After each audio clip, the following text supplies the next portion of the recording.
Assalamualaikum warahmatullahi wabarakatuh.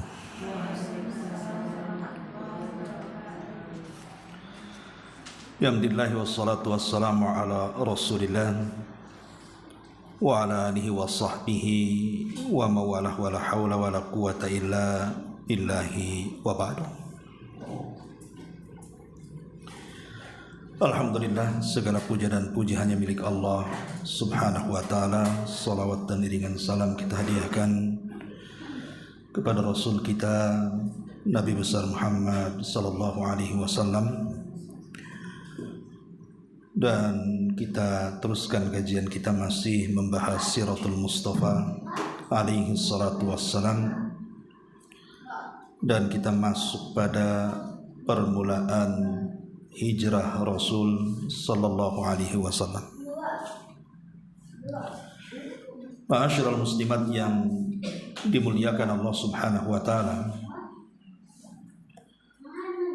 bicara tentang hijrah,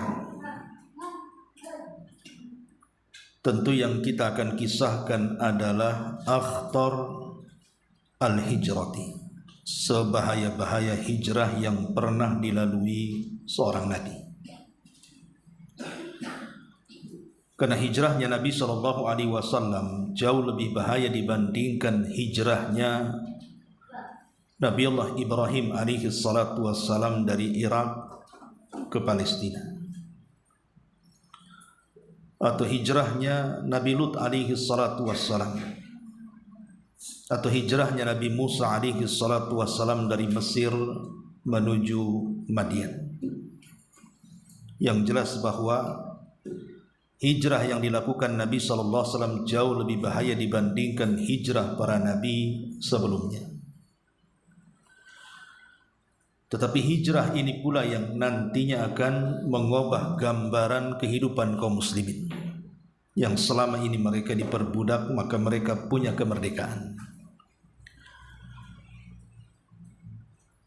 Makanya para sahabat Nabi SAW, ketika mereka tidak nyaman untuk melakukan ibadah di kota Mekah, maka sebagian mereka sudah hijrah lebih dulu ke tanah Habasyah.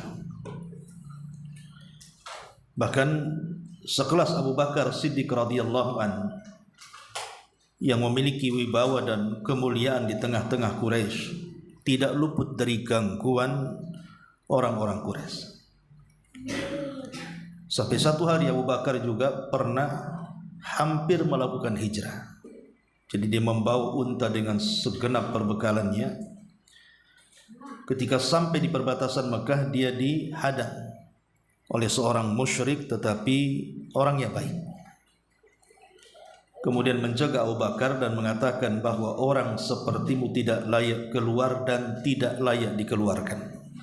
Kemudian orang ini menyebutkan sifat-sifat Abu Bakar persis seperti Khadijah ketika mensifati Nabi SAW dalam peristiwa selimut. Tetapi karena hijrah ini bukan fenomena biasa, banyak peristiwa dan kejadian yang berlaku yang sangat menegangkan selama perjalanan Rasul. Makanya para ulama sejarah banyak yang menulis tentang perjalanan hijrah Nabi SAW. Nah, di antaranya dalam kitab ini kita mulai dari pembahasan tentang parlemen Quraisy yang berada di Dari Nadwa. Dan kita tahu bahwa Dari Nadwa ini adalah tempat yang dibangun oleh kakek buyut Nabi SAW untuk sebuah acara. Kalau seandainya di tengah-tengah Quraisy ada masalah, maka mereka akan membuat pertemuan di tempat ini. Artinya tempat ini adalah tempat bertemunya para pejabat Quraisy untuk memutuskan sebuah permasalahan yang terjadi di tengah-tengah Quraisy. Tetapi kali ini justru tempat yang dibangun oleh kakek buyut Nabi SAW untuk menciptakan kedamaian di tengah-tengah Quraisy justru dijadikan sebuah makar untuk membantai Nabi SAW. Itulah Darun Nadwa. Ma'asyiral muslimat yang dimuliakan Allah Subhanahu wa taala. Secara garis besar, ketika Allah Subhanahu wa taala sudah mengizinkan Nabi sallallahu alaihi wasallam untuk hijrah. Karena saat itu Abu Bakar pernah meminta izin untuk hijrah lebih dulu bersama para sahabat. Tapi Nabi sallallahu alaihi wasallam menghalangi Abu Bakar. Seolah-olah ada isyarat bahwa kenapa Abu Bakar dilarang Rasul? Karena Rasul ingin menjadikan Abu Bakar sebagai teman hijrahnya. Inilah yang menjadikan kemuliaan Abu Bakar di antara seluruh para sahabat yang ada, di mana Rasul lebih merasa aman dan nyaman hijrah bersama Abu Bakar, padahal sahabat yang lain banyak. Tapi kenapa kemudian dipilih oleh Rasul Abu Bakar Siddiq radhiyallahu anhu? Kalau tidak memiliki keagungan di sisi Rasul, tentu Rasul tidak akan memilih Abu Bakar. Dari sini kita tahu tentang kemuliaan Abu Bakar menjadi teman Nabi SAW, bukan hanya sebelum masuk Islam, tetapi juga masuk Islam dan menjadi teman dalam Islam, kemudian juga menjadi teman dalam dakwah, menjadi teman dalam hijrah dan dalam gua, termasuk menjadi teman dalam peperangan, sampai wafatnya pun kuburannya berada di samping Nabi SAW. Itulah Abu Bakar Siddiq radhiyallahu anhu. Jadi ketika kemudian orang-orang musyrik ini mereka mendengar bahwa Nabi SAW akan meninggalkan Mekah, maka terjadilah kekhawatiran berat bagi mereka. Bagaimana kalau seandainya orang ini, maksudnya Rasul, sampai berhasil keluar dari Mekah, sementara di dalam Mekah saja sudah banyak pengaruhnya. Bagaimana kalau dia sampai berdakwah di luar Mekah? Itulah yang dikhawatirkan oleh orang-orang kafir Quraisy. Makanya mereka membuat pertemuan dari Nadwah ini. Celakanya, ada kakek-kakek yang sangat tua, berasal atau mengaku berasal dari Najd. Tiba-tiba datang ke pertemuan itu dan meminta izin untuk ikut urung rembuk akan makar yang mereka lakukan kepada Nabi. Awalnya orang-orang tidak mau pertemuan ini bocor keluar. Tapi kita tahu bahwa orang-orang Najd di zaman itu terkenal memiliki pikiran-pikiran emas, ahli dalam berdebat. Sehingga apalagi orang yang datang itu orang yang sudah sepuh dan berpengalaman. Makanya akhirnya kemudian kakek itu pun diizinkan untuk ikut rapat dalam parlemen itu. Setelah kemudian ditelusuri, maka rupanya kakek itu adalah jelmaan daripada iblis. Jadi iblis ikut rapat di dalam membuat makar. Ibu-ibu bisa bayangkan kalau rapat ada iblisnya, kacau enggak? Kacau lah kan gitu. Iblis sudah masuk di situ, ya kacau rapatnya. Lah, di antara wajah-wajah terpandang disebutkan di sini yang mewakili kabilah-kabilah Quraisy, karena kan yang melakukan pertemuan di parlemen itu kan orang-orang pilihan, para pembesar-pembesar kabilah. Di sini disebutkan orang-orangnya.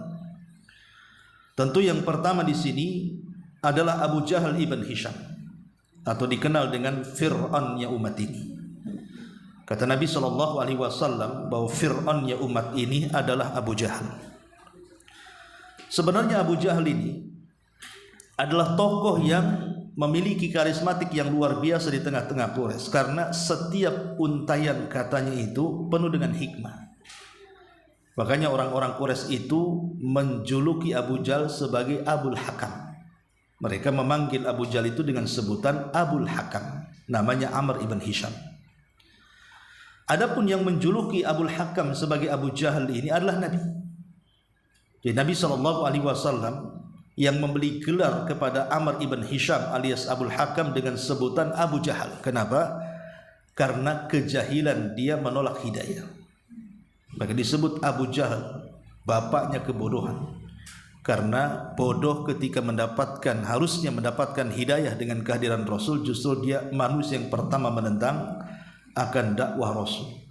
Dan penentangannya luar biasa karena dia adalah pemimpinnya. Karena Quraisy ini itu kan kabilah yang terbesar itu, mereka yang memimpin suku. Sampai sekarang di Yaman juga sama. Jadi kabilah yang paling besar dialah yang akan memimpin negara. Lah Quraisy ini yang paling besar. Itu dua kabilah. Pertama kabilahnya Rasul, kabilah Abdi Manaf, ya. Kemudian yang kedua kabilahnya Abu Jahal, kabilahnya Bani Mahzum. Lah Quraisy ini biasanya dipimpin oleh dua kabilah. Boleh jadi keturunan dari kabilah Abdi Manaf. Maka di masa sebelum Abdul Muthalib meninggal dunia, maka dialah yang memimpin Quraisy. Tapi setelah kemudian Abdul Muthalib meninggal dunia, setelah terjadi pemilihan, rupanya Bani Mahzum terpilih untuk mewakili memimpin Quraisy. Terpilihlah Amr ibn Hisham atau Abul Hakam atau Abu Jahal menjadi pemimpin Quraisy. Karena dua kabilah ini bersaing mengambil hati orang-orang Quraisy supaya mereka menjadi pemimpin-pemimpin di antara mereka. Dan itu dilihat dari hiwar percakapan antara Abu Jahal dengan salah seorang rekannya. Ketika rekannya Abu Jahal ini bertanya kepada Abu Jahal tentang kehadiran Nabi. Jadi orang ini mengatakan, "Wahai Abu Jahal, jujurlah dengan kata-katamu. Apa pendapatmu tentang kehadiran Muhammad itu?" Maka Abu Jahal dengan penuh keyakinan dia membenarkan apa yang dibawa Rasul dan mengatakan, "Aku tidak pernah melihat dari mulut orang itu," maksudnya Rasulullah, "sebuah kedustaan." Artinya dari lubuk hati yang paling dalam Abu Jahal itu meyakini tentang kebenaran Islam, ya. Cuman masalahnya ketika rekannya mengatakan, "Kalau engkau meyakini tentang kebenaran Muhammad, kenapa engkau tidak mengikuti agamanya?" Disinilah tampak hasadnya Abu Jahal kepada Islam. Karena dia mengatakan sesungguhnya kabilah kami, kata Abu Jahal, Bani Mahzum, dengan kabilah Bani Abdi Manaf itu bersaing di dalam meraih kepemimpinan di tengah-tengah orang-orang Quraisy. Terkadang mereka yang menang, terkadang kami yang kalah. Terkadang kami yang menang, terkadang mereka yang kalah. Dan kami selalu bersaing dalam setiap aktivitas sosial mereka. Jadi kalau kabilah Bani Abdi Manaf membuat ya semacam bantuan pada fuqara wal masakin, maka mereka akan buat juga. Kalau mereka memberi makan jemaah haji, maka mereka akan buat juga, dan begitu seterusnya. Jadi mereka tidak mau kalah. Sampai pada waktunya tiba-tiba kabilah Bani Abdi Manaf mengatakan, "Lana nabi walastum nabi." Kami punya nabi, kalian tidak punya nabi. Abu Jahal mengatakan, "Kalau ini alasannya, kami tidak bisa membantah. Tidak mungkin kami katakan kami punya nabi, sementara itu bukan nabi." Dari situlah kalau kita sampai mengakui kenabian dari Bani Abdi Manaf, itu sama dengan meruntuhkan kabilah Bani Mahzum di tengah-tengah orang Quraisy. Maka sejak itu Abu Jahal tidak mengakui Nabi sebagai Nabi. Dari sini kita tahu bahwa hidayah yang menghalangi Abu Jahal masuk Islam itu karena hasad dan sombong dia. Inilah dua penyakit yang menghalang hidayah, sombong dan hasad, ya. Jadi Abu Jahal itu menjadi pemimpin dalam rapat parlemen Quraisy ini dari Bani Mahzum. Kemudian juga disusul dengan Zubair ibn Mut'im. Nah, Zubair ibn Mut'im ini belakangan masuk Islam. Ketika dia merasa bahwa kaum muslimin sudah menyakiti hati dan keluarganya dengan kematian kerabat-kerabatnya dan saudara-saudara dalam peperangan, terutama dalam perang Badar dan juga perang Uhud. Makanya kemudian Zubair ibn Mut'im ini berjanji untuk membunuh Nabi. Tapi masalahnya dia berpikir kalau dia terbunuh, siapa yang akan menanggung keluarganya? Maka para pembesar Quraisy pun sepakat kalau dia tidak berhasil membunuh Nabi alias dia yang terbunuh, maka keluarganya akan ditanggung. Makanya kemudian dengan pedenya dia berangkat dari Mekah menuju kota Madinah. Lah saat Nabi SAW sedang sholat subuh, ada yang mengatakan sholat maghrib, dan yang rajih sholat maghrib, Nabi SAW ketika itu membaca surah Thaha. Lah ketika sampai kepada ayat yang menyinggung berhala-berhala orang-orang Quraisy, am khuliqu min ghairi syai'in am humul khaliqun am khalaqus samawati wal ardi bal la yuqinun. Apakah berhala-berhala itu tercipta sekonyong-konyong begitu saja, ataukah berhala itu tercipta dari segala sesuatu? Apakah langit dan bumi itu yang menciptakan berhala itu? Bahkan orang-orang musyrik pun ragu-ragu dengan keyakinannya. Lah ketika Rasul membaca surah Thaha sampai kepada ayat ini, lah Zubair bin Mut'im tiba-tiba tidak jadi menghunus pedangnya, kemudian terpikir dengan apa yang dibaca Nabi dalam sholat itu. Betul juga. Kalau memang berhala itu Tuhan, kenapa dibuat dari bebatuan? Kalau berhala itu Tuhan, toh dia juga tidak sekonyong-konyong ujung-ujung ada, tapi diciptakan manusia. Dan langit dan bumi juga bukan itu yang menciptakan, bahkan mereka tercipta dari tangan-tangan manusia. Jadi mulai akalnya berpikir nih. Karena bagaimanapun agama orang-orang musyrik itu tidak masuk di akal. Sampai-sampai dijelaskan, jadi orang-orang musyrik ini, mereka kalau safar, kemudian mereka kalau rindu ingin menyembah berhala, maka mereka akan mencari batu. Dan kalau mereka menemukan dari sekian banyak batu, maka mereka akan mengambil batu yang paling indah dari batu-batu yang mereka temui. Kemudian mereka ambil dan mereka sembah. Tapi kalau mereka menemukan batu yang jauh lebih indah dibandingkan batu sebelumnya, maka berhala yang lama dilempar, maka batu yang baru akan diambil. Kan akalnya nggak masuk. Ya masa Tuhan tukar tambah begitu? Orang jual beli saja. Ya, karena ini agak lebih cantik, buanglah yang lama kan itu. Yang lebih parah lagi, kalau mereka sama sekali tidak menemukan batu, maka mereka akan menggundukkan pasir. Kemudian mereka akan tawaf di pasir itu, kemudian menyembahnya. Jadi agama orang-orang musyrik di zaman itu sudah masuk di akal. Makanya kalau orang-orang cerdas sekelas Zubair bin Mut'im ini berpikir akhirnya. Dari situlah kemudian dia menyarungkan pedangnya setelah Rasul salat maghrib. Kemudian dia menghampiri Rasul, tiba-tiba bersyahadat di hadapan Nabi. Masuk Islam Zubair bin Mut'im ini. Dan mengatakan, dulu tidak ada manusia yang paling aku benci kecuali kamu, dan sekarang tidak ada manusia yang paling aku cintai kecuali dirimu. Itulah gambaran Zubair ibn Mut'im. Kemudian juga Tu'aimah bin Adi. Kemudian Al-Haris ibn Amir. Lah ketiganya mewakili Bani Naufal bin Abdi Manaf. Kemudian di sana ada Syaibah bin Rabi'ah.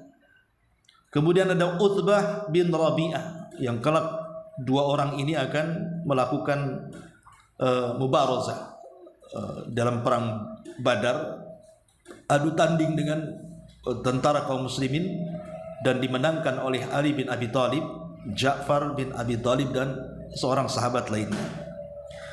Kemudian yang nomor 7 Abi Sufyan ibn Harb. Dan ini juga tokoh besar Abi Sufyan ini, karena dialah yang memenangkan peperangan Uhud. Jadi orang-orang musyrik menang dalam perang Uhud itu karena sumbangsi daripada Abi Sufyan ketika itu menjadi pemimpin perang. Ketika banyak pembesarnya sudah meninggal di Badar, dialah menjadi pemimpin orang-orang Quraisy, Abi Sufyan ibn Harb ini. Lah Abi Sufyan ibn Harb ini punya adik perempuan. Lah adik perempuan daripada Abi Sufyan inilah menjadi istrinya Abu Lahab. Jadi Abu Lahab ini dia menikah dengan adik daripada Abi Sufyan, namanya Arwa bintu Harbin. Arwa bintu Harbin. Artinya Abu Lahab ini bukan menikah dengan orang sembarang, tapi juga dengan wanita berkelas juga di zaman itu, karena Abi Sufyan menjadi pemimpin Quraisy juga. Lah adiknya Arwa bintu Harbin ataupun kunyahnya Ummu Jamil itu menikah dengan Abu Lahab. Celakanya dua-duanya memusuhi Nabi SAW, dan Al-Quran membahasakan bukan sebagai istri tapi sebagai wanitanya Abu Lahab. Tabbat yada abi lahabi wa tab ma aghna anhu maluhu wa ma kasab wa ra'atuhu, bukan wa zaujatuhu. Bahasa Arabnya istri kan zauja. Kalau imrah itu artinya wanita. Allah membahasakan bukan istrinya Abu Lahab tetapi wanitanya Abu Lahab.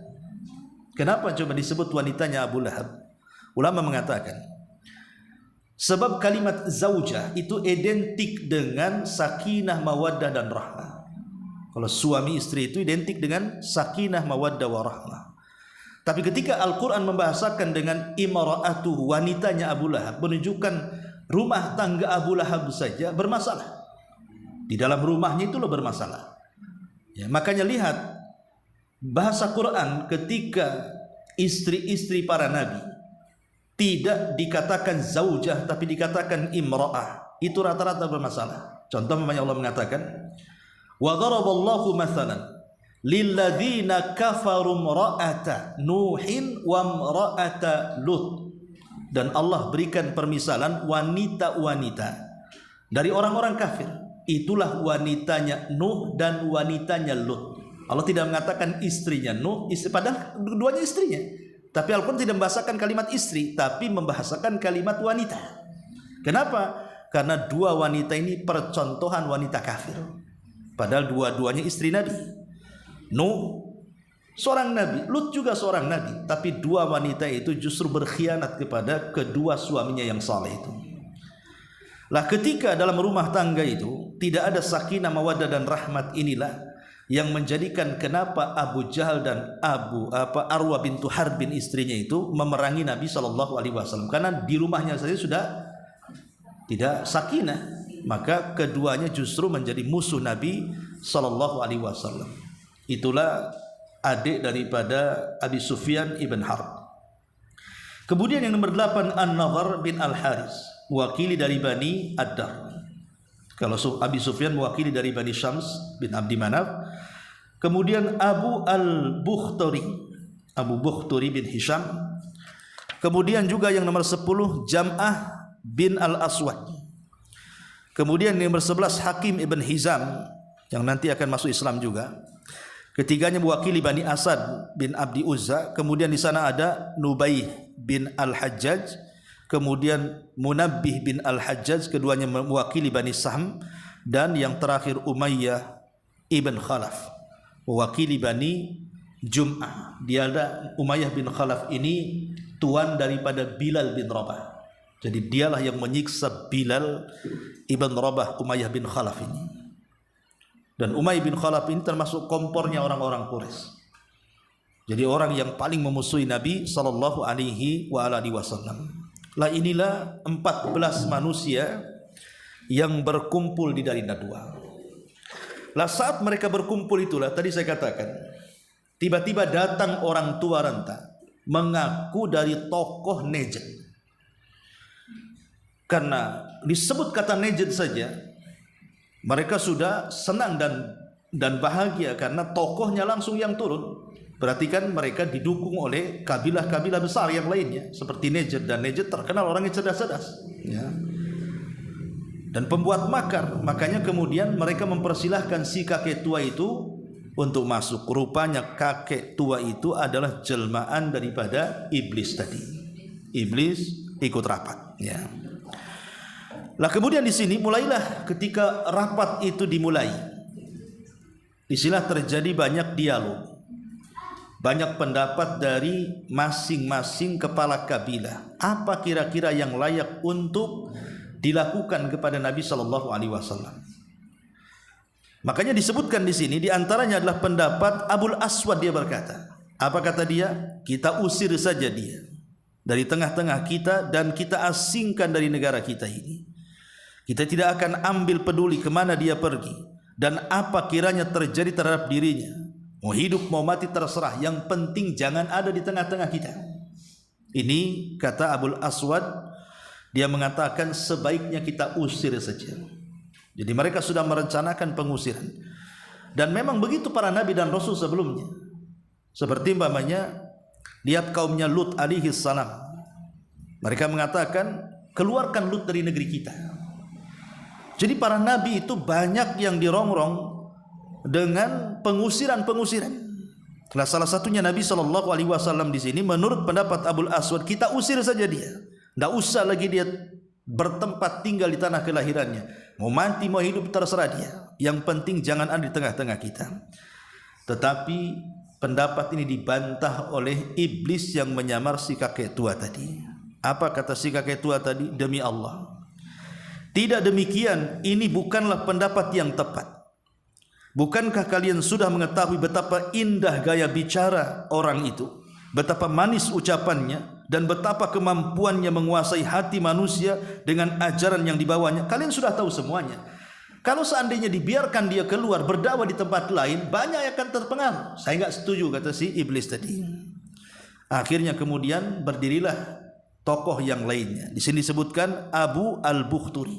Mulai dia berkata, dia mengatakan, kalau pendapat saya, kurung saja dia, artinya penjarakan dia, kunci pintunya, lalu kalian tunggu apa yang akan dialami sebagaimana yang terjadi para penyair sebelumnya seperti Zuhair, An-Nabigha, serta orang-orang dulu selain mereka yang mati dengan cara ini. Artinya mereka hendak memenjarakan Rasul, tidak usah dikasih makan, tidak usah dikasih minum, nanti mati sendiri dalam penjara itu. Tetapi sekali lagi si kakek tua Najd tadi mengatakan, demi Allah aku tidak sependapat. Ini bukan pendapat yang bagus katanya. Kenapa? Demi Allah, andai kata kalian kurung dia sebagaimana yang kalian katakan tadi, niscaya berita tentang pengurungannya akan sampai ke sahabat-sahabatnya, bahkan akan sampai ke kabilah-kabilahnya. Tidak mustahil mereka akan datang menyelamatkannya, dan akan terjadi perang antara kita dengan mereka. Sebaiknya urungkan niat yang kedua ini. Akhirnya kemudian pendapat yang kedua ini diurungkan, sampai akhirnya Abu Jahal, penjahat kelas kakap ini, mulai dia berpendapat. Apa kata Abu Jahal?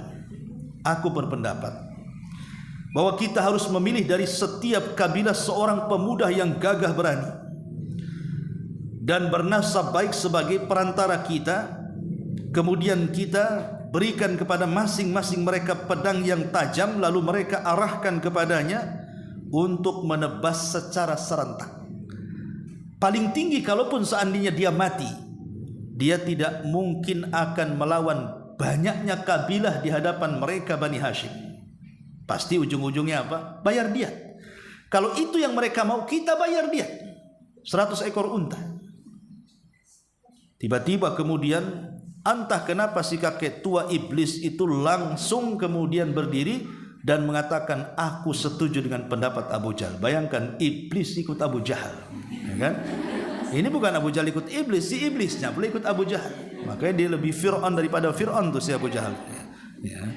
Lah akhirnya ketika si kakek tua ini sudah setuju, maka sepakat satu parlemen itu mengatakan kompak dengan bulat setuju pendapat Abu Jahal ini. Kita bunuh dengan cara beramai-ramai. Kita hakimi, ya, hukum jalanan bahasa kitanya, ya, supaya tidak ada yang disalahkan. Kalau sudah main hakim sendiri kan tidak ada yang disalahkan. Sebab kalau seandainya satu kabilah dikirim satu orang, tentu akan diperangi kabilah itu oleh kabilah Nabi.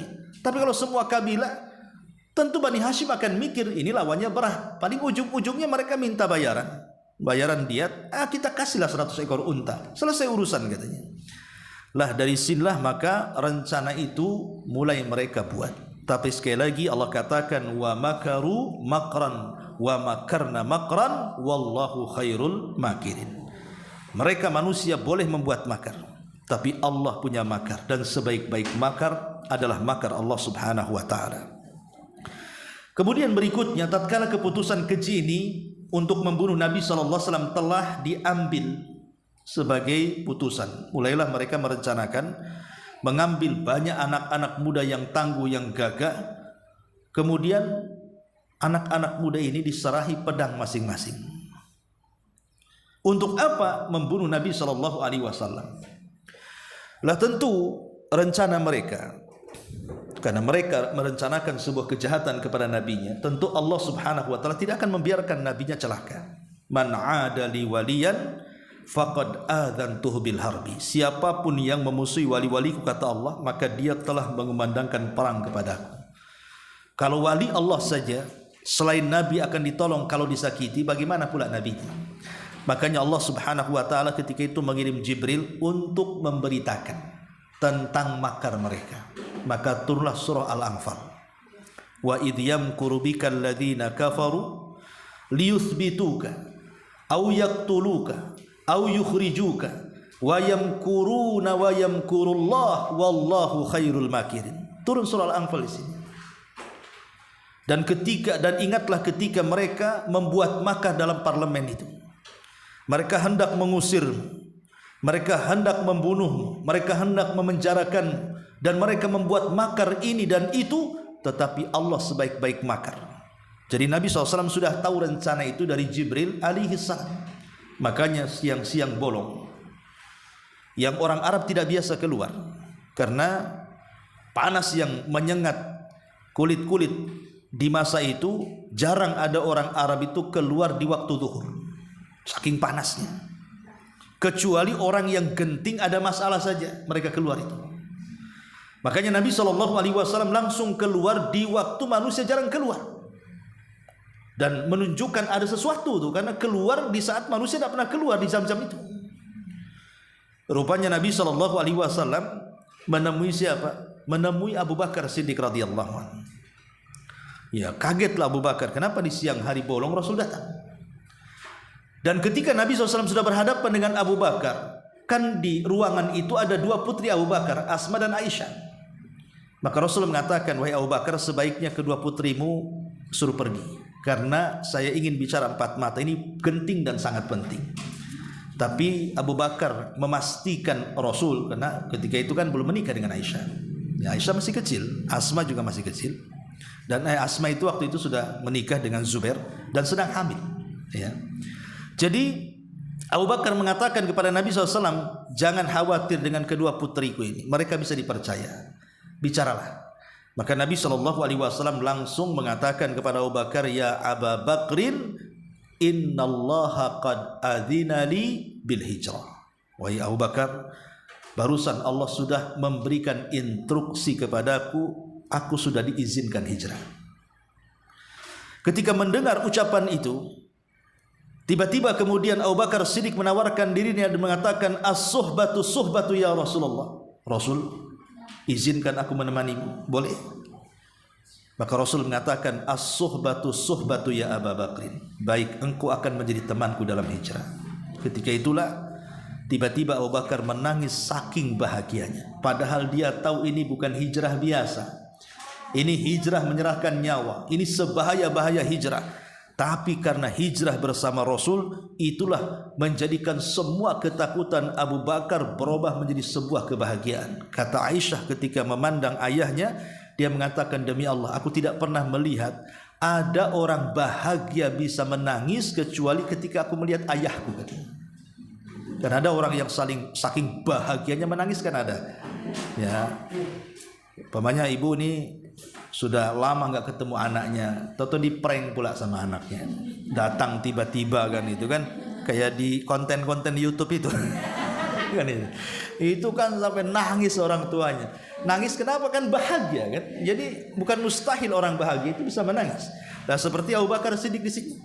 Jadi bagaimana dia bahagianya ketika mendengar bahwa dia akan dijadikan teman Rasul di dalam sebahaya-bahaya hijrah ini.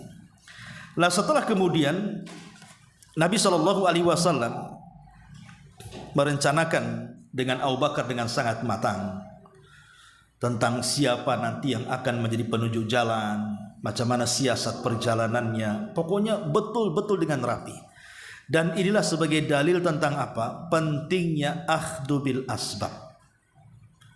Sebuah rencana yang besar itu harus direncanakan secara matang, itu maksudnya. Ya. Jadi keberhasilan sebuah cita-cita itu karena direncanakan dengan matang. Kita tahu bahwa hijrah ini tujuan yang sangat mulia. Tujuan yang sangat-sangat mulia akan mengubah semua wajah kaum muslimin. Bahkan kelak setelah hijrah akan mendirikan daulah besar yang dari situ akan menyebar Islam ke seantero dunia. Ini kan tujuan yang matang, yang mulia. Maka tujuan yang mulia ini ada pengorbanan. Makanya Nabi SAW berusaha untuk mematangkan macam mana caranya menghindari kejaran orang-orang Quraisy itu. Makanya kita pun kalau punya cita-cita ataupun ada hal yang ingin kita capai, maka pikirkan cara tempuhnya dengan sematang-matangnya supaya jangan salah di jalan.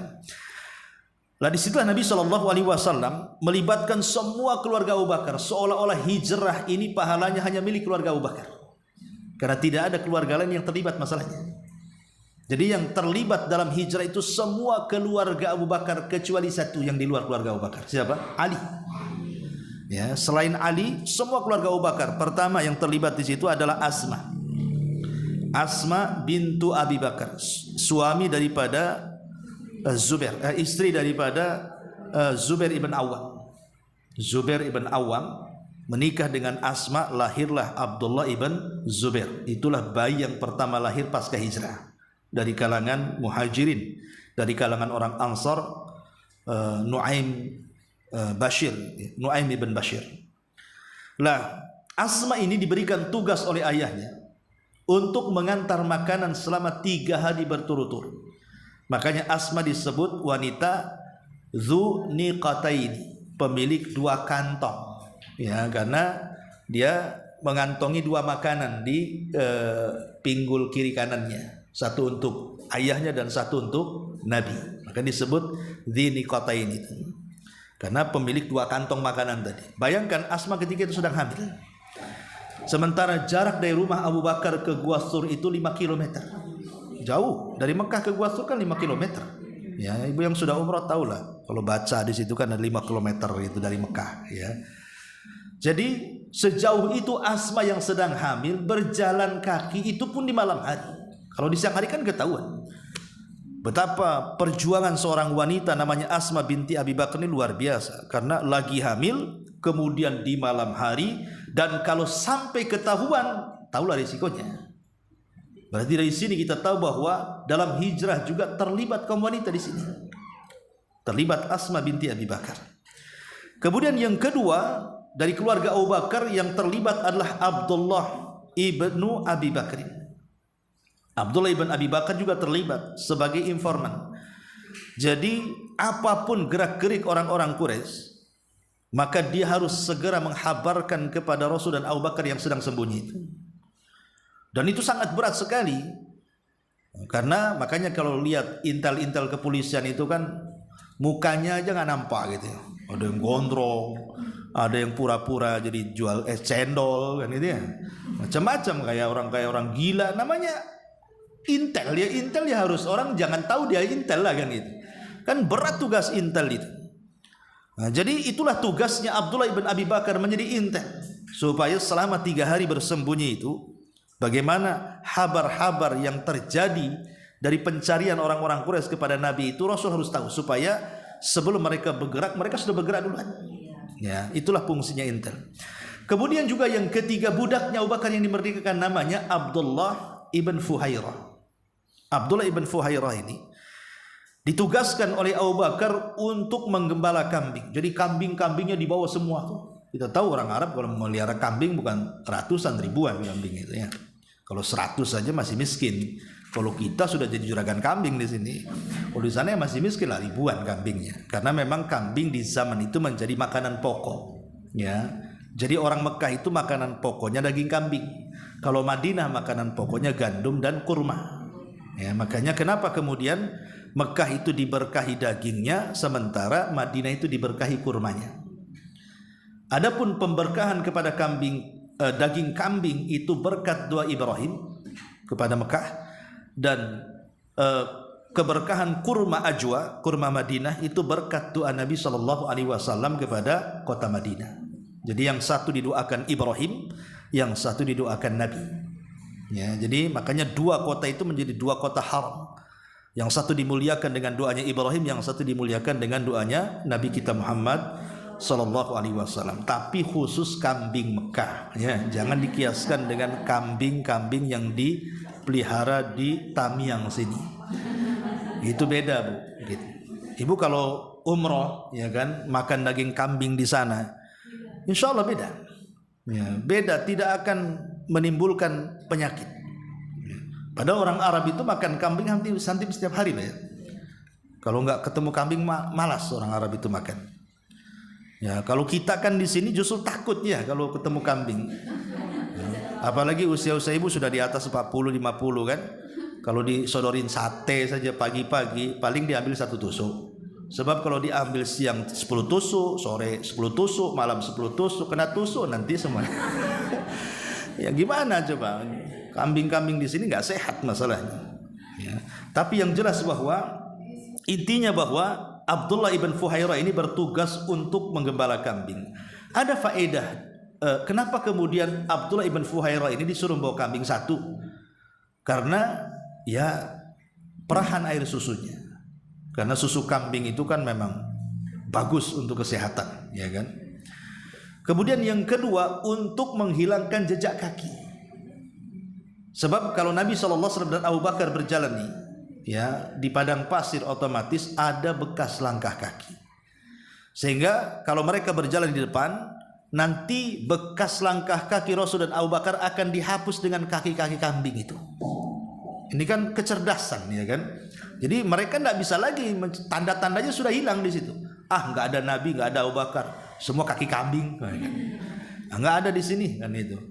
Jadi itulah kenapa kemudian Abdullah ibn Fuhairah bertugas seperti itu selama perjalanan hijrah itu, untuk menghilangkan jejak-jejak bekas-bekas kaki yang dilalui Nabi dan juga Abu Bakar Siddiq radhiyallahu anhu.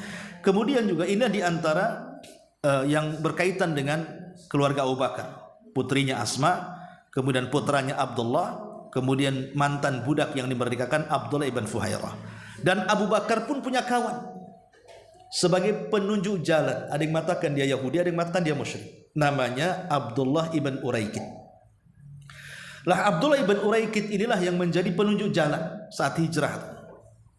Dan dia punya kepiawaian, tahu arah yang singkat ke Madinah dan arah yang jauh ke Madinah, atau arah yang aman ke Madinah yang tidak pernah dilalui manusia.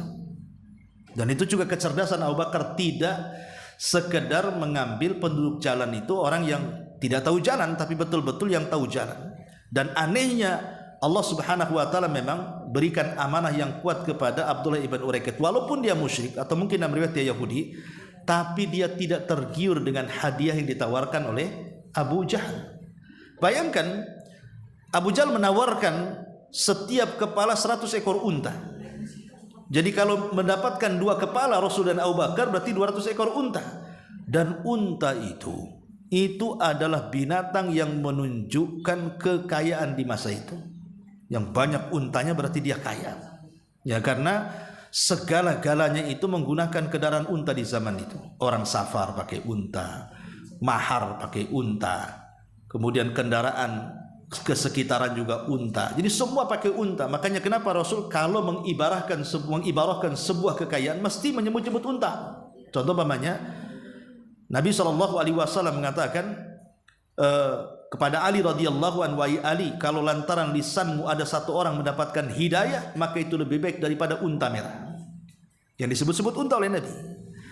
Bahkan ketika menyebut pahala besar juga disebut-sebut unta. Kata Rasul, siapa yang di hari Jumat ke masjid, maka malaikat akan berdiri pintu masjid, maka rombongan pertama dari sapi yang pertama seolah-olah mereka berkorban dengan seekor unta, ya kan? Jadi selalu kalimat unta itu, makanya ini hadiah besar. Sementara hadiah yang diberikan Abu Bakar kepada Abdullah ibn Uraikid ini tidak seberapa dibandingkan hadiah yang dibagikan Abu Jahal bagi yang bisa menangkap keduanya. Tapi karena Allah telah berikan amanah, Abdullah ibn Uraikid bisa dipercaya, dia tidak tergiur sama sekali. Dia tetap memilih untuk menjadi penunjuk jalan Rasul dan juga Abu Bakar Siddiq radhiyallahu. Inilah manusia-manusia di sekitar Abu Bakar. Kemudian di sana ada Ali radhiyallahu anhu. Ali juga sangat memiliki kisah tersendiri, artinya memiliki keajaiban luar biasa dalam sejarah hijrah ini. Jasa yang tidak bisa lupakan begitu saja, karena dialah yang menaruhkan jiwanya untuk keselamatan Nabi. Karena di malam itu rumah Nabi SAW itu sudah dikepung. Rasul berada di rumah dan di situ juga ada Ali radhiyallahu anhu, dan Ali masih kecil ketika itu. Rasul hanya mengatakan, "Ya Ali, tidurlah di tempat aku tidur." Setelah Ali tidur di tempat Rasul tidur, kemudian terlelap tidur, ditinggalkan Nabi. Ya. Tapi Nabi SAW sangat yakin bahwa Allah akan menjaga Ali. Kenapa? Bukan tidak punya alasan Rasul meninggalkan Ali di situ, ya. Pertama karena Ali itu anak dari pemimpin Arab, Abu Thalib. Gak berani orang menyentuh Ali, dia anaknya. Ya. Paling tinggi ya paling dipukuli gitu saja. Kalau dibunuh tidak mungkin.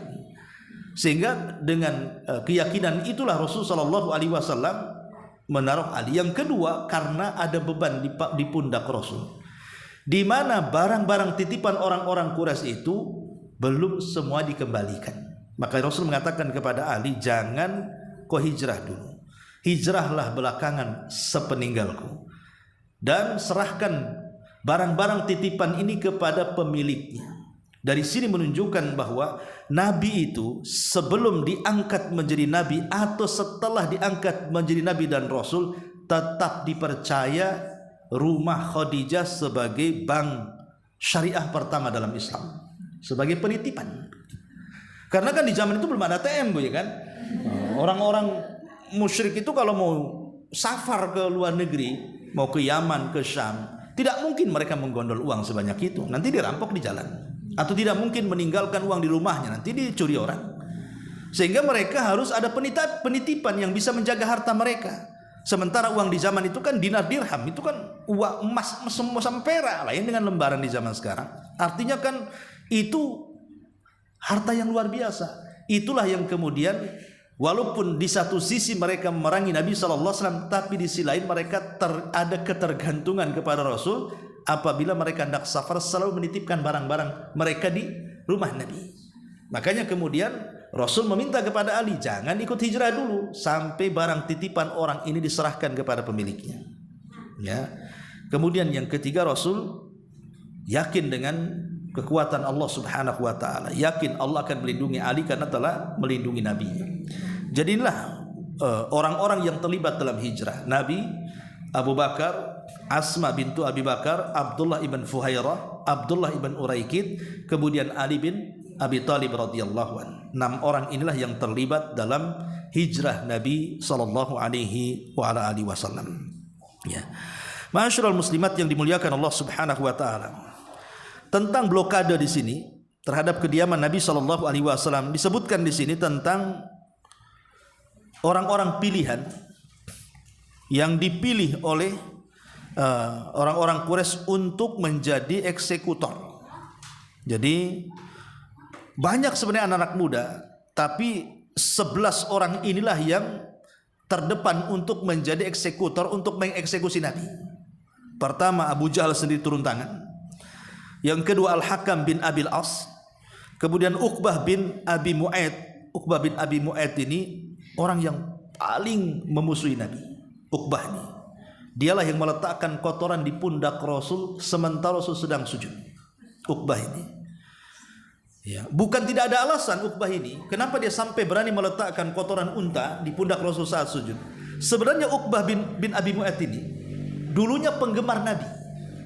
Dia kan ahli syair, ya, ahli syair, orangnya cerdas, tapi dia suka kalau Nabi baca Quran. Karena apa? Rupanya syair-syair Nabi, karena orang Quraisy menganggap Rasul sedang bersyair, bukan Quran kan. Jadi syair-syair Nabi itu melembutkan hati, menenangkan hati. Mereka tidak tahu itu Quran dan tidak bisa ditandingi oleh syair. Makanya si Uqbah ini suka dengan Nabi. Ya, ibaratnya sekarang lah banyaklah orang-orang Islam juga yang suka dengan pemain bola, padahal pemain bola itu kafir, tapi suka pula foto-fotonya dipajang. Nah, seperti itu kesukaannya Uqbah kepada Rasul gitu. Walaupun berbeda keyakinan, tapi karena Rasul itu juga suka membaca Quran dan disangkanya syair, disangkanya sama-sama penyair, jadi Uqbah ini suka dengan Nabi. Saking sukanya itu sampai gandrung, ya. Jadi ngefan lah bahasa kitanya. Sampai satu hari, karena saking ngefannya kepada Rasul Uqbah ini, jadi dia ingin menghormati gaya orang-orang Quraisy itu, ya ngajak makan. Ya, orang dulu kalau menghormati orang ngajak makan.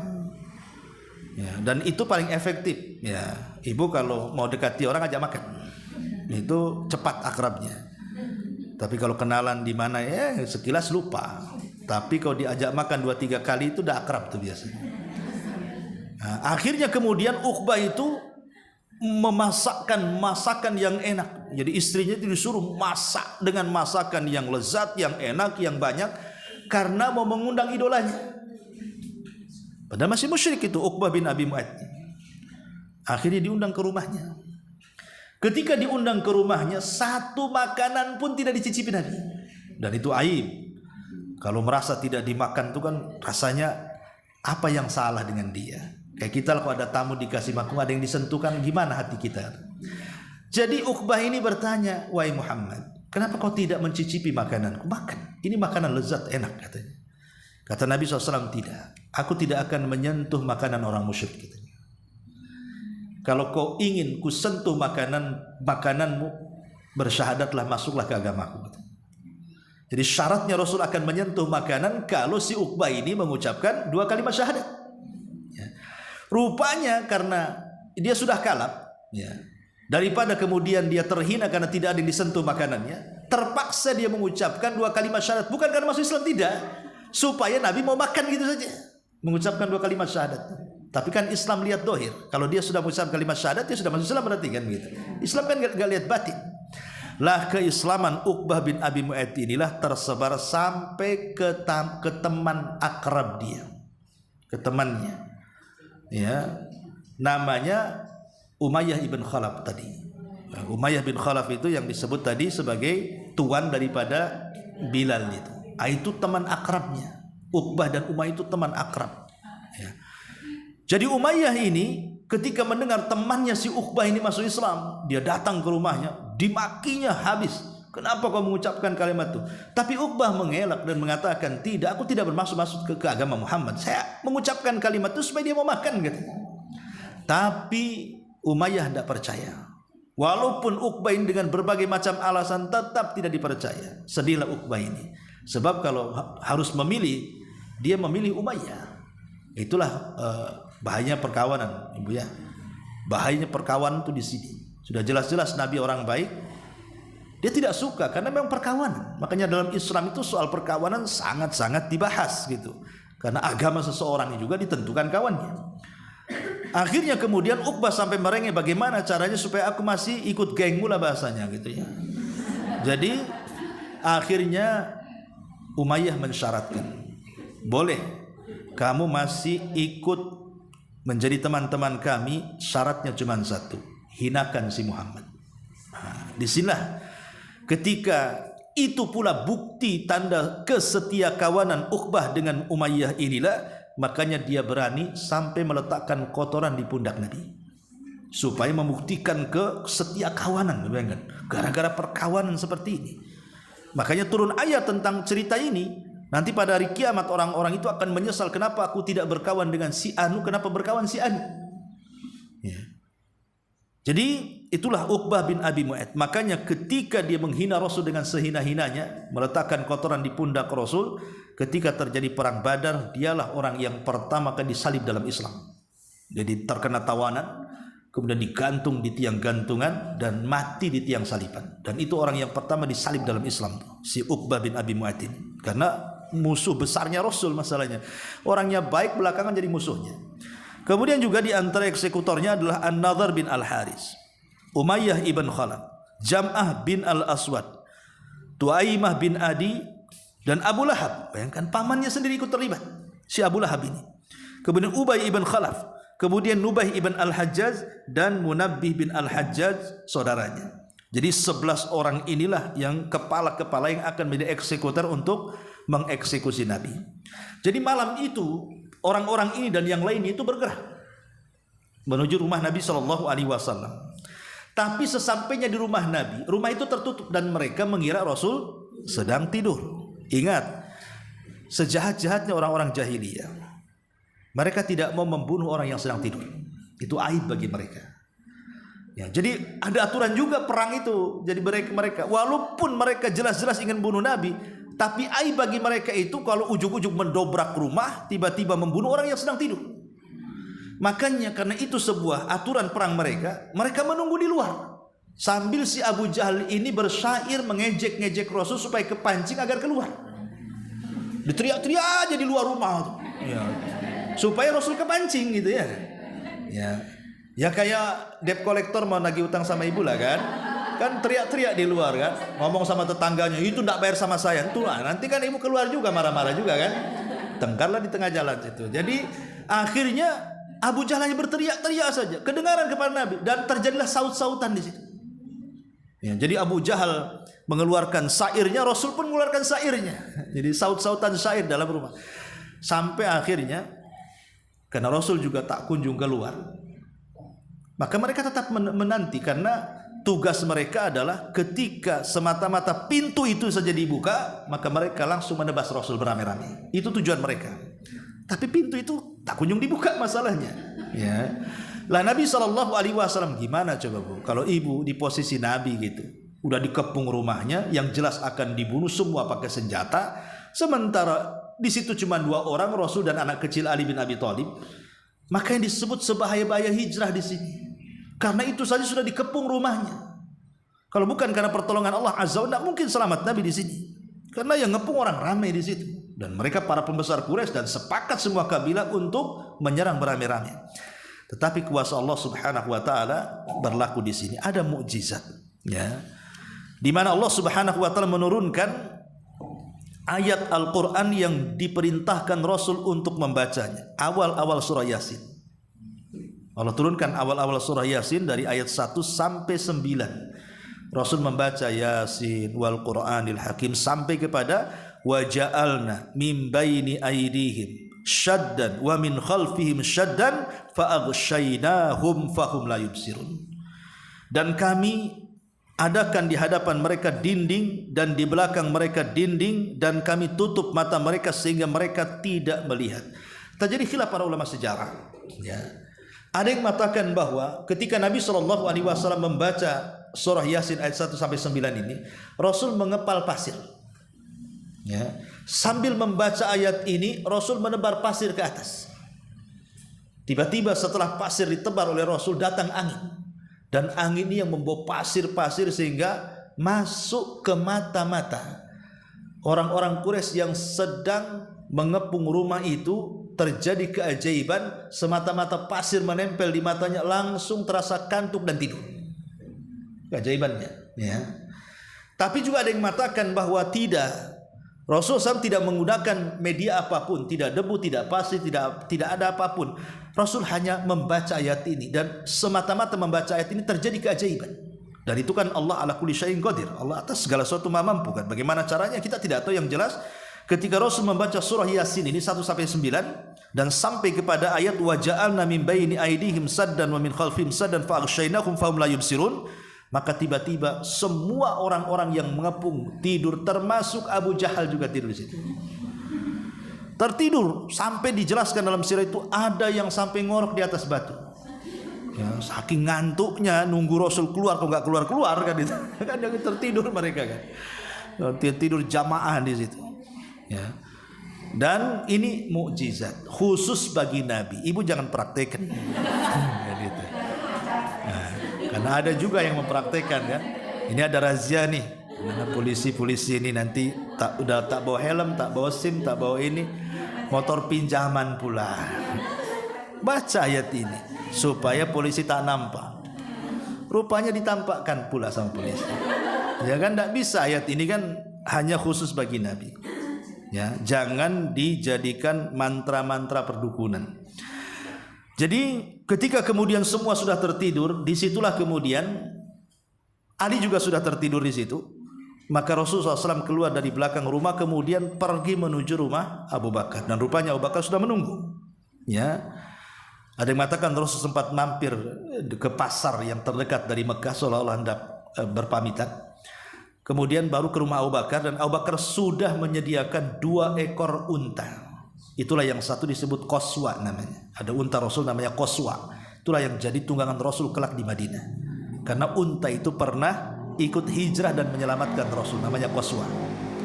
Dan itu dibelikan oleh Abu Bakar Siddiq radhiyallahu anhu. Jadi Abu Bakar Siddiq radhiyallahu anhu membawa seluruh hartanya dalam hijrah ini. Tapi ingat, Nabi tidak menjadikan sia-sia harta Abu Bakar, karena Rasul pun paham dia tidak mau pahala dia diambil Abu Bakar. Jadi itu dalam bentuk hutang. Jadi walaupun Abu Bakar yang mendanai, tetapi Rasul menganggap itu hutang yang akan dibayar kelak di Madinah. Harusnya kan seperti itu. Kalau kita kan ditraktir, alhamdulillah. Justru kalau makan di warung itu pura-pura kamar mandi dulu. Tahu lama padahal nggak ngapa-ngapain. Harapan dibayar. Intinya bahwa Rasulullah SAW sudah disiapkan. Ada yang mengatakan sampai 5.000 dirham, wallahu alam ya. Tapi yang jelas banyak sekali. Inilah yang menunjukkan Abu Bakar pernah mengeluarkan 2 kali dalam kehidupannya semua hartanya untuk jihad di jalan Allah. Pertama dalam hijrah, yang kedua dalam perang Tabuk. Ya, dalam perang Tabuk juga Abu Bakar mengeluarkan semua hartanya. Ketika Umar menganggap ini kesempatan untuk mengejar kebaikan Abu Bakar dengan menginfakkan separuh hartanya, tiba-tiba mendengar Abu Bakar menginfakkan semua hartanya. Kecewa Umar. Aku belum bisa menandingi Abu Bakar sampai hari ini, katanya. Jadi 2 kalilah Abu Bakar pernah menginvestkan semua hartanya di jalan Allah. Pertama dalam mendanai Rasul, dan yang kedua dalam perang Tabuk itu. Ma'asyiral muslimat yang dimuliakan Allah Subhanahu wa taala. Nah, kemudian perjalanan dari rumah menuju Gua Hira di sini. Jadi disebutkan terjadi pada tanggal 27 Safar tahun 11 kenabian, bertepatan dengan tanggal 12 sampai 13 September tahun 622 Masehi. Ya. Maka bertolaklah Nabi Shallallahu Alaihi Wasallam menuju Gua Thur. Kenapa disebut Thur? Thur itu artinya sapi, karena bentuk gunung itu seperti punggung sapi. Ibu kalau perhatikan Bukit Thur itu seperti punggung sapi. Ya, makanya Thur bahasa Arabnya sapi. Lah di Bukit Thur itulah ada gua, makanya guanya disebut Gua Thur. Ada yang mengatakan bukan gunung yang berbentuk sapi, tapi guanya yang berbentuk sapi. Jadi ketinggiannya gua itu tingginya sapi gitu. Tinggi sapi seberapa, seperti itulah tingginya gua. Ada yang mengatakan seperti itu, wallahu alam. Tapi yang jelas bahwa itu adalah Gua Thur. Rasulullah SAW kenapa tidak lantas bertolak ke Madinah? Itu kan Gua Thur bagian daripada Mekah, 5 km kan masih Mekah itu, belum masuk, belum keluar pun dari Mekah. Itu bagian daripada strategis perjalanan Nabi. Supaya orang-orang mengira Rasul sudah ke Madinah, mereka mengejar ke Madinah padahal Rasul masih di Mekah untuk mencari jalan yang lain yang tidak pernah ditempuh manusia. Itu bagian daripada strategis ya, tahdid bahasa Arabnya, strategis yang matang yang dilakukan Nabi SAW selama 3 hari. Itulah yang kemudian selama 3 hari di gua itulah keluarga Abu Bakar bergerak di sini. Asma setiap malam datang membawa makanan. Abdullah ibn Abi Bakar setiap hari memberikan informasi gitu ya. Termasuk Abdullah ibn Fuhairah juga memberikan sinyal berada di bawah gua sambil menggembala kambing. Jadi kalau ada musuh dia akan membuat sinyal-sinyal tertentu gitu dan menghapus jejak langkah Rasul. Kemudian juga Ali bin Abi Thalib diserahkan oleh Nabi SAW untuk sebagai pengaman daripada memperhambat atau memperlambat perjalanan Nabi SAW. Karena ketika Rasul keluar, kemudian mereka sadar di waktu subuh, sementara pintu sudah masih tertutup, disangka masih tidur, mereka tidak mungkin menunggu sampai pagi. Karena tidak mungkin menunggu sampai pagi, itulah akhirnya mereka terpaksa mendobrak. Itu pun karena sudah pagi, masa didobrak. Tapi mereka pun tidak mau membunuh langsung menikam Ali yang sedang tidur. Tetap dibangunkan dulu gitu maksudnya. Ya, pas dibangunkan ternyata bukan Nabi, rupanya Ali. Nah, mereka kecewa, mereka hanya bisa meninterogasi anak kecil, menampar gitu saja, tapi tidak sampai membunuhnya. Karena tahu siapa Ali, putra daripada Abu Thalib gitu ya. Tapi masalahnya karena mereka tahu dalang semuanya niatkan atau dibantu oleh Abu Bakar, makanya setelah mereka tidak mendapatkan Rasul, mereka melampiaskan kemarahan mereka kepada keluarga Abu Bakar. Ketika Rasul tidak ada, langsung mereka bergerak ke rumah Abu Bakar, itu masalahnya. Ketika sampai di rumah Abu Bakar pun tak ada di situ, yang ada hanya Asma yang sedang hamil tuh. Kemudian Asma pun belaga bodoh dan mengatakan, di mana ayahmu? Dia mengatakan nggak tahu. Akhirnya ditampar sama Abu Jahal itu sampai keluar darah dari lisannya. Ya, aib seorang laki-laki menampar wanita. Zaman jahiliyah saja aib kan. Tapi karena kemarahan Abu Jahal sampai menampar Asma. Tapi Asma itu kekeh, walaupun disiksa apapun dia tidak mengaku demi keselamatan ayah dan nabinya. Makanya akhirnya ketika mereka kecewa tidak menemukan Nabi, Abu Bakar juga tidak ketemu, mulailah mereka menyebar pasukan. Disitulah Abu Jahal mengatakan, siapa yang berhasil mendapatkan kepala Abu Bakar, bagi dia 100 ekor unta. Siapa yang berhasil menangkap kepala Muhammad, maka bagi dia 100 ekor unta. Jadi hadiahnya 200 ekor unta. Bayangkan kalau 1 ekor unta di zaman sekarang dapat mobil Avanza, itu kan sudah 200 mobil Avanza, bisa buka dealer mobil itu. Ya, kan kaya jadinya. Ya, siapa yang nggak tergiur? Akhirnya semua orang terlibat lah. Kalau pertama kan hanya pemuda-pemuda saja nih, pemuda-pemuda pilihan. Ini sudah sayembara ini masalahnya. Berarti semua bisa ikut. Nah, ini sudah lain lagi rencana ini. Kalau rencananya tadinya hanya utusan-utusan kabilah saja, sekarang semua boleh ikut. Nanti hadiahnya 200 ekor unta dengan 2 kepala. Dan itu disebarkan di semuanya. Bukan hanya di kabilah-kabilah, sampai kabilah-kabilah jauh pun mendengar. Makanya kenapa saya katakan di awal ini sebahaya-bahaya hijrah. Kenapa? Karena sudah jadikan sayembara. Ya, siapapun yang memenggal kepalanya maka akan dapat 100 ekor unta, 200 ekor unta. Semua orang mengincar Nabi dan Abu Bakar. Ini dikatakan sebahaya-bahaya hijrah karena diintai dari semua mata. Ya, sampai ada seorang di tengah perjalanan itu, nanti ada kisah tentang kisah Buraidah. Itu membawa anak buahnya, preman lah bahasa kitanya.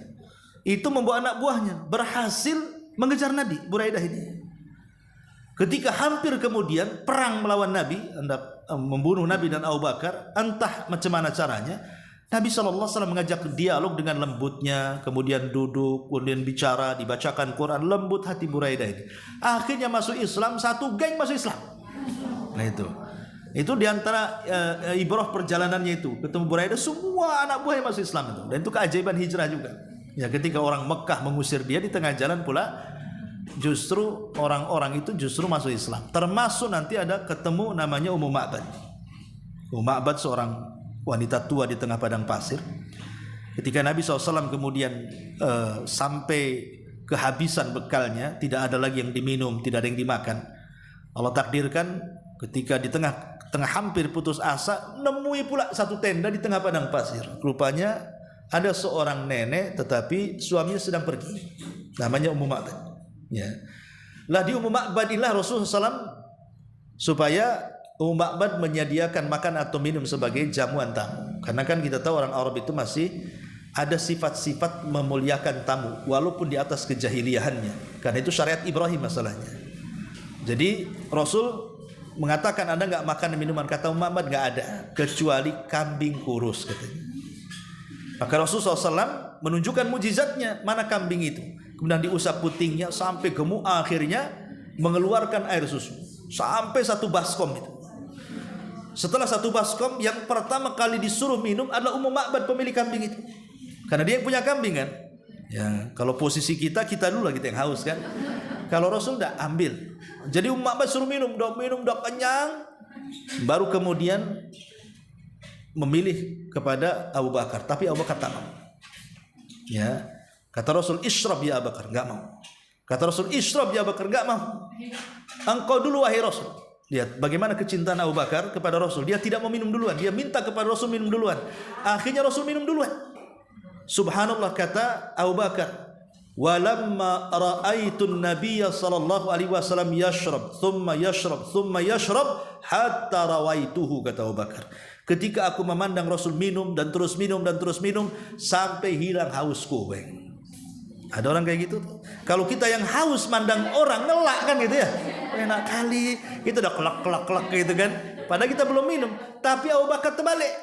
Ketika aku melihat Rasul minum, hausku hilang katanya. Minum pun belum dia. Lah ini kan keajaiban namanya. Baru setelah itu Abu Bakar dan sisanya diberikan kepada Ummu Ma'bad. Lah dari situlah kemudian ketika Rasul pergi, suaminya datang, kaget kok banyak air susu di bejana itu.